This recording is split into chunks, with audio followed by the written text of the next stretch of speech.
Shalom, selamat siang. Kami dari kelompok 8 akan mempresentasikan tugas asuhan keperawatan gawat darurat pada pasien dengan gangguan sistem reproduksi pria yang kami ambil yaitu kanker testis oleh dosen pengapu Nurse Revelino Hamel, Escape MKes. Tugas ini dibuat untuk melengkapi tugas ujian tengah semester yang disusun oleh kelompok 8 yaitu Dewiana Permatasari Ilata, Cynthia Tilaar, Iko Mang Ardika, Poni Leode, Niestel Pasinggi, Messi Mary Sualam, Iskia Charlie Tangkilisan. Kita masuk pada tinjauan teori, yaitu 1. Pengertian. Kanker testis adalah pertumbuhan sel-sel ganas di dalam testis atau buah sakar yang bisa menyebabkan testis membesar atau menyebabkan adanya benjolan di dalam skrotum atau kantung sakar. Kanker testikuler yang menempati peringkat pertama dalam kematian akibat kanker di antara pria dalam kelompok umur 20 sampai 35 tahun adalah kanker yang paling umum pada pria yang berusia 15 tahun hingga 35 tahun dan merupakan malignasi yang paling umum kedua pada kelompok usia 35 tahun hingga 39 tahun. Kanker yang demikian diklasifikasikan sebagai germinal atau non-germinal. Tumor germinal timbul dari sel-sel germinal testis, yaitu seminoma, terakokarisnoma, dan karisnoma embrional. Tumor germinal timbul dari epitelium. Klasifikasi patologik tumor testis menurut WHO yaitu 1. Tumor sel bening. Tumor sel bening dibagi ada 2, yaitu tumor dengan 1 pola holistik dan tumor dengan lebih dari 1 pola holistik. Yang berikut yaitu tumor stromal tali kelamin. Bentuk berdiferensiasi baik yaitu tumor sel Leydig, tumor sel Sertoli, tumor sel granulosa. B. Bentuk campuran atau berinci. Bentuk berdiferensiasi tidak lengkap. Sebagian besar neoplasma adalah germinal dengan sekitar 40% seminoma. Seminoma cenderung untuk tetap setempat, sementara tumor non-seminomas tumbuh cepat. Penyebab tumor testikuler tidak diketahui, tetapi kriptokidisme, infeksi, dan faktor-faktor genetik dan endokrin tampak berperan dalam terjadinya tumor tersebut. Risiko kanker testikuler adalah 35 kali lebih tinggi pada pria dengan segala tipe testis yang tidak turun ke dalam skrotum dibanding dengan populasi umum. Tumor testis biasanya malignan dan cenderung untuk bermetastasis lebih dini, menyebar dari testis ke dalam nodus limfe dalam retroperineum dan ke paru-paru. Berikut kita masuk pada etiologi. Kebanyakan kanker testis terjadi pada usia di bawah 40 tahun. Penyebabnya yang pasti tidak diketahui, tetapi ada beberapa faktor yang menunjang terjadinya kanker testis, yaitu 1. Testis undescensus atau testis yang tidak turun ke dalam skrotum. Yang kedua, perkembangan testis abnormal. Yang ketiga, sindrom Klinefelter atau suatu kelainan kromosom seksual yang ditandai dengan rendahnya kadar hormon pria, kemandulan, pembesaran payudara, ginekomastia, dan testis yang kecil.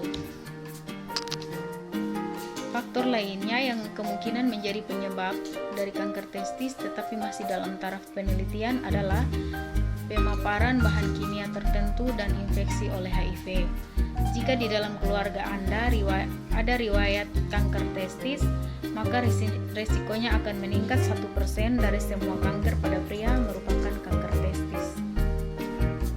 Kanker testis merupakan kanker yang paling sering ditemukan pada pria berusia 15 sampai 40 tahun.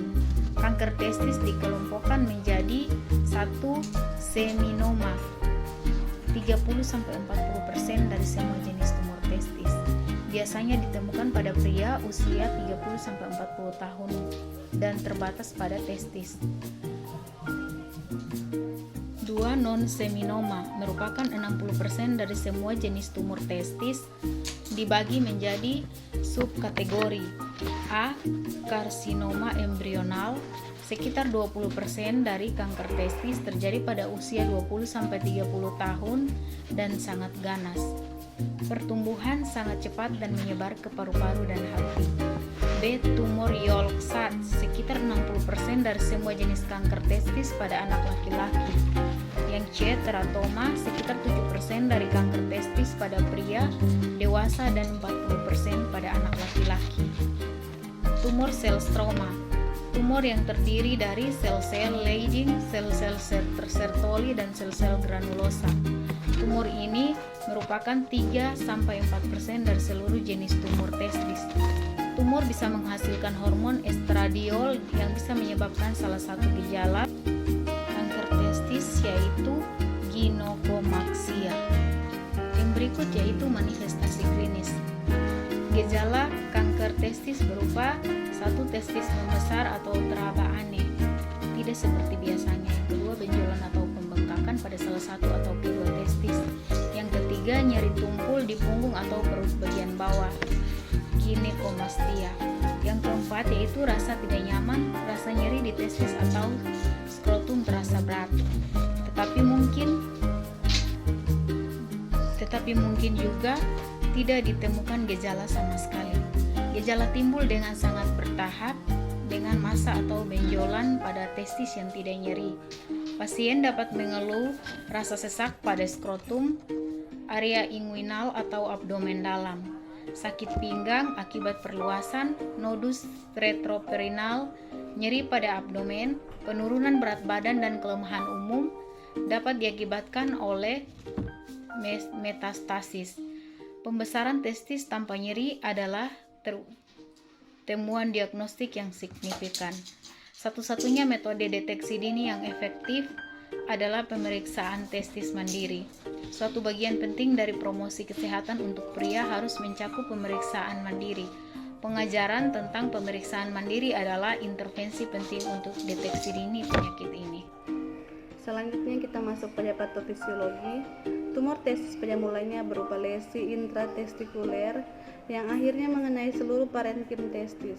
Sel-sel tumor kemudian menyebar ke red testis, epididymis, funiculus spermaticus, atau bahkan ke kulit skrotum.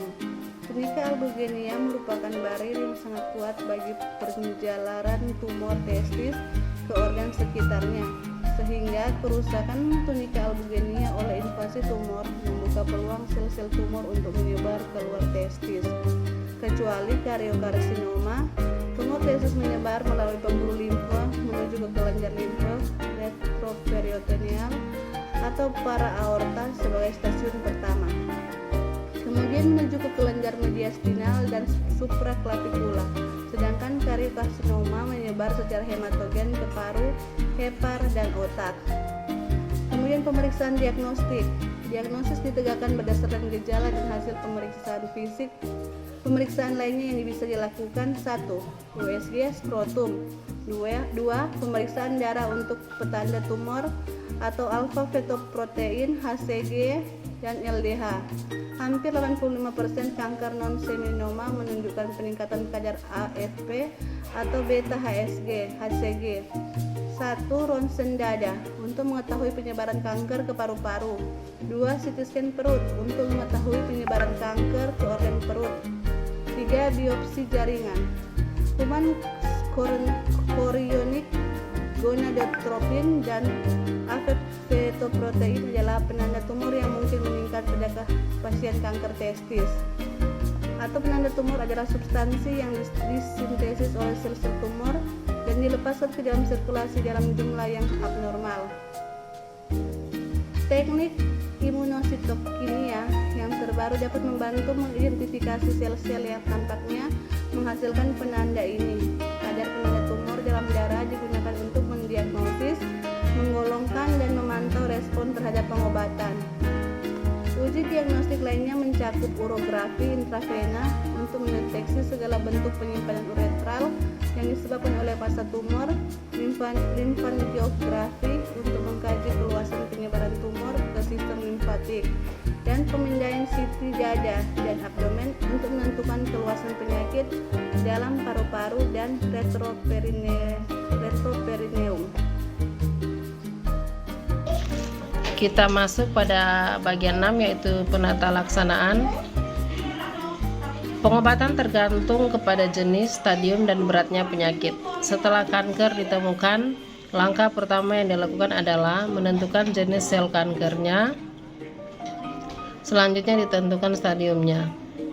Stadium pertama, kanker belum menyebar ke luar testis. Kalau stadium kedua, kanker telah menyebar ke kelenjar getah bening di perut. Kemudian ketiga, stadium yang ketiga, kanker telah menyebar ke luar kelenjar getah bening, bisa sampai ke hati atau paru-paru.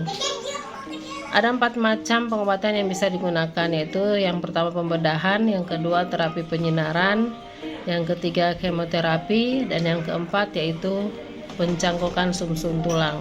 Ini dilakukan jika kemoterapi telah menyebabkan kerusakan pada sumsum tulang penderita.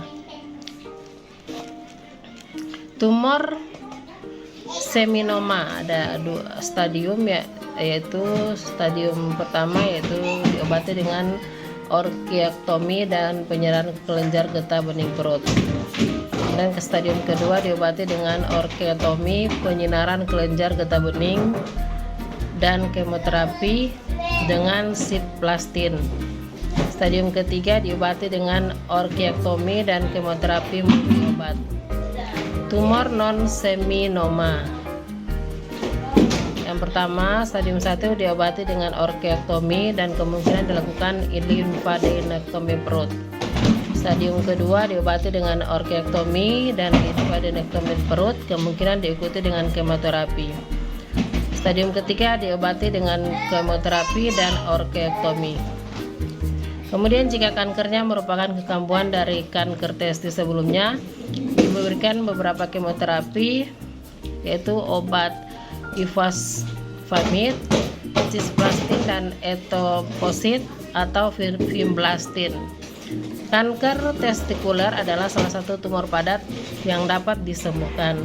Tujuan penata laksanaan adalah untuk menyingkirkan penyakit dan mencapai penyembuhan. Pemilihan pengobatan tergantung pada tipe sel dan keluasan anatomi penyakit.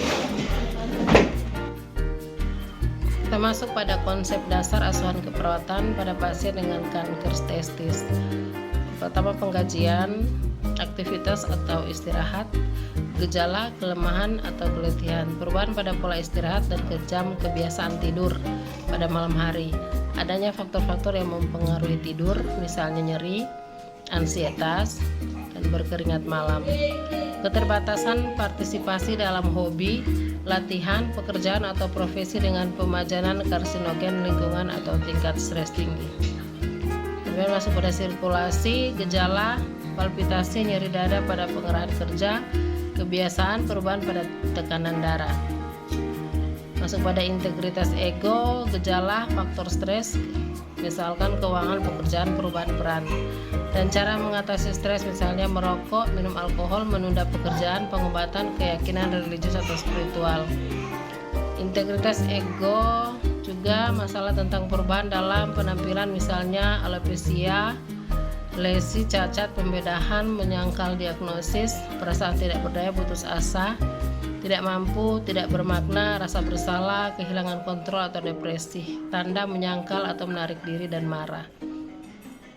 Pada faktor eliminasi, gejala yaitu perubahan pada pola defekasi, misalnya darah pada feses, nyeri pada saat defekasi. Perubahan eliminasi urinarius, misalnya nyeri atau rasa terbakar. Pada saat berkemih, hematuri, sering berkemih atau tandanya seperti perubahan pada bising usus, distensi abdomen. Kemudian pada makanan dan cairan, gejala kebiasaan diet buruk, misalnya rendah serat, tinggi lemak, adiktif bahan pengawet, anoreksia, mual muntah, intoleransi makanan, perubahan pada berat badan, penurunan berat badan, kakeksia, berkurangnya massa otot atau dengan tanda perubahan pada kelembapan turgor kulit atau udema. Kemudian pada faktor neurosensori, gejala pusing atau sinkop. Nyeri atau kenyamanan, gejala tidak ada nyeri atau derajat bervariasi, misalnya ketidaknyamanan ringan sampai nyeri berat dihubungkan dengan proses penyakit. Pada pola pernapasan, gejala merokok, misal tembakau, marijuana, hidup dengan seseorang yang merokok, atau pemajanan asbes. Gejala pada keamanan, pemajanan pada kimia toksik karsinogen, pemajanan matahari lama yang berlebihan, tanda demam, ruam kulit, ulcerasi. Pada seksualitas, gejala masalah seksualitas, misalnya dampak pada hubungan perubahan pada tingkat kepuasan. Nulligravida lebih besar pada usia 30 tahun. Multigravida, pasangan seks multiple, aktivitas seksual dini atau herpes genital.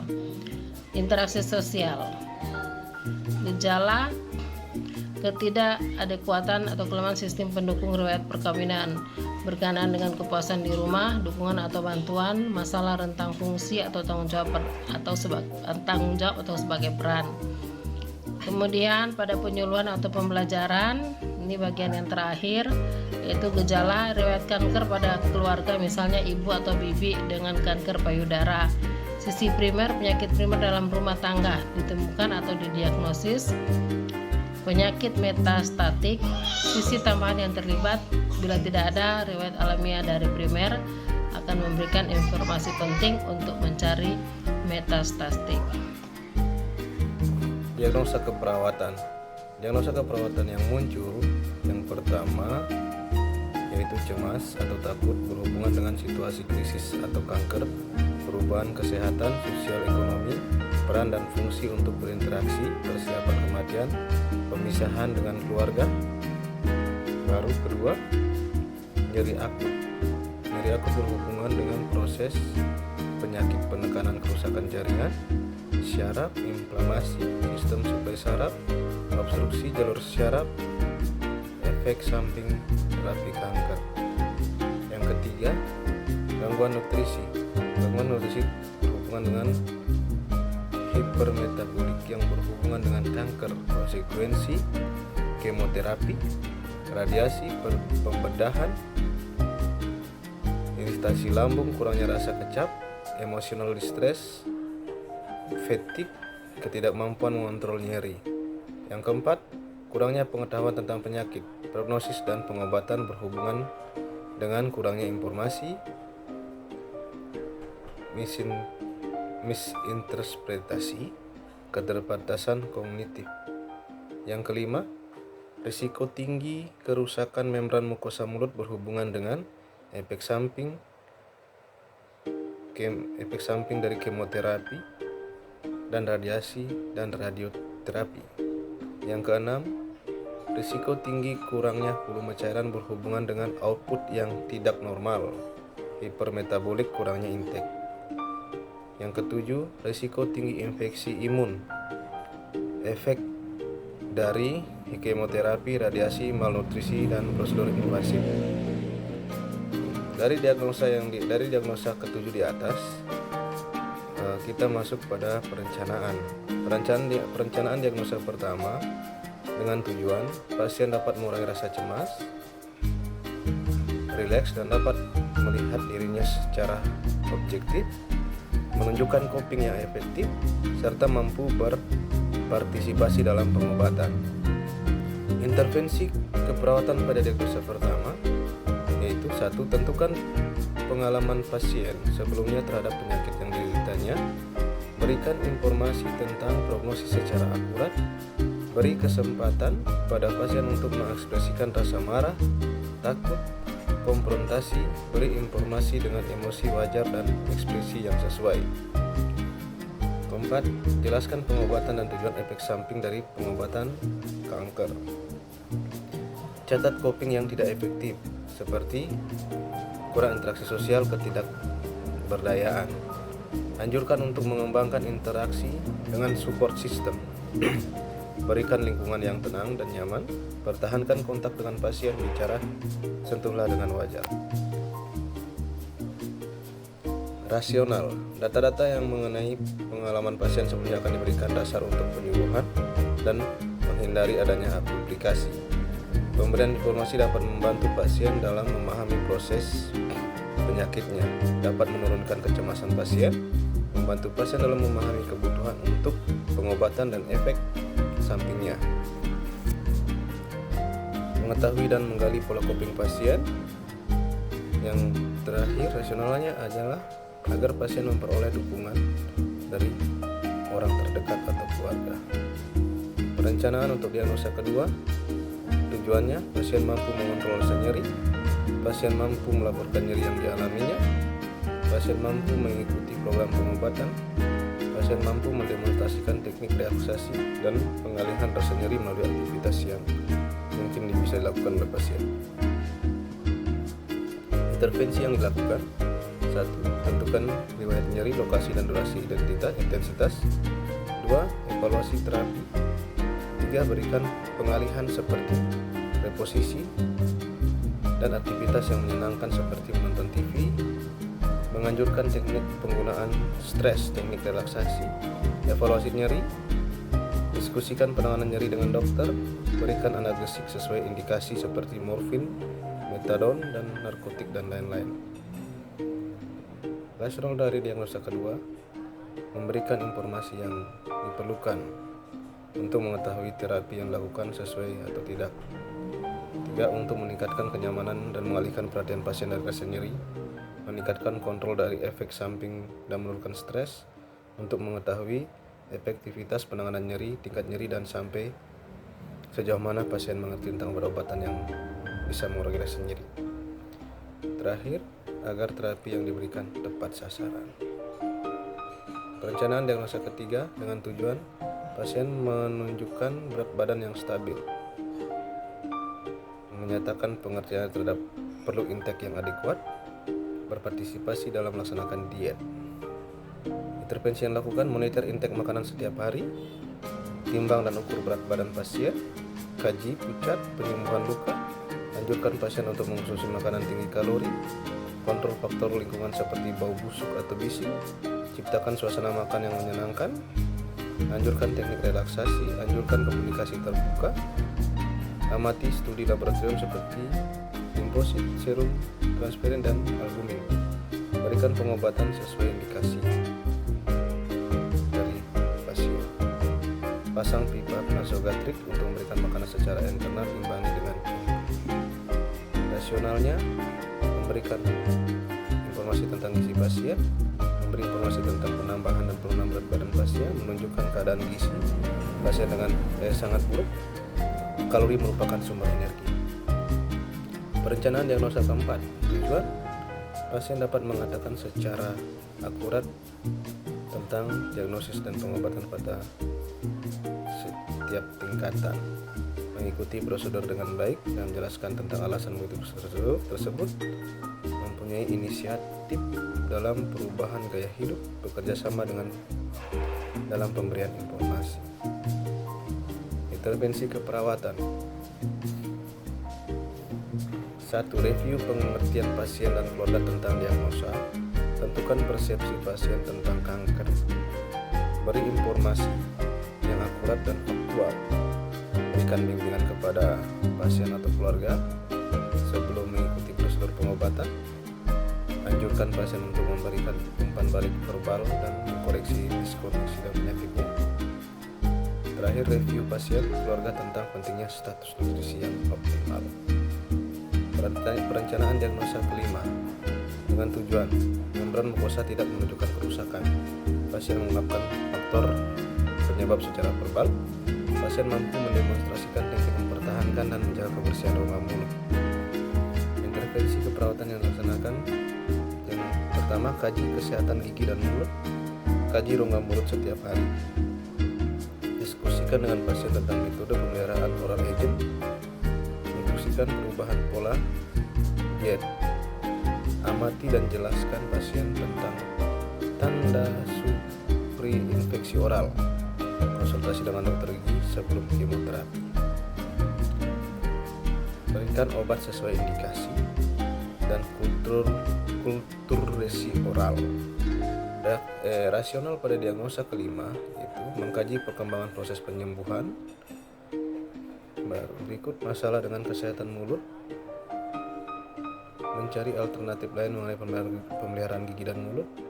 Mencegah rasa tidak nyaman agar pasien mengetahui dan segera memberitahu bila ada tanda-tanda tersebut. Untuk mengetahui jenis kuman sehingga dapat diberikan terapi antibiotik yang tepat. Perencanaan diagnosa ke-6. Dengan tujuan pasien menunjukkan keseimbangan cairan dengan tanda pitar normal, membran mukosa mulut normal, turgor kulit bagus, kapileri refill normal, urin output normal. Intervensi keperawatan. Monitor intake dan output termasuk keluaran yang tidak normal. Timbang berat badan jika diperlukan. Monitor vital sign, kaji turgor kulit dan keadaan membran mukosa. Anjurkan intake cairan sampai 3000 ml per hari. Observasi kemungkinan pendarahan, hindarkan trauma dan tekanan. Berikan cairan UV jika diperlukan. Berikan terapi antiemetik. Monitor hasil laboratorium HB dan albumin. Rasionalnya, pemasukan oral yang tidak adekuat dapat menyebabkan hipokalemia. Dengan monitor berat badan dapat diketahui bila ada tidak keseimbangan intake cairan. Tanda-tanda hipokalemia. Dengan mengetahui tanda-tanda dehidrasi dapat mencegah terjadinya hipokalemia. Hipovolemia. Memenuhi kebutuhan cairan yang kurang. Mengetahui perubahan yang terjadi. Perencanaan diagnosa ke-7. Pasien mampu mengidentifikasi dan berpartisipasi dalam tindakan pencegahan infeksi. Tidak menunjukkan tanda-tanda infeksi dan penyembuhan luka berlangsung normal. Intervensi keperawatan, cuci tangan sebelum dan sesudah melakukan tindakan. Jaga personal hygiene pasien dengan baik, monitor temperatur, kaji semua sistem untuk melihat tanda-tanda infeksi.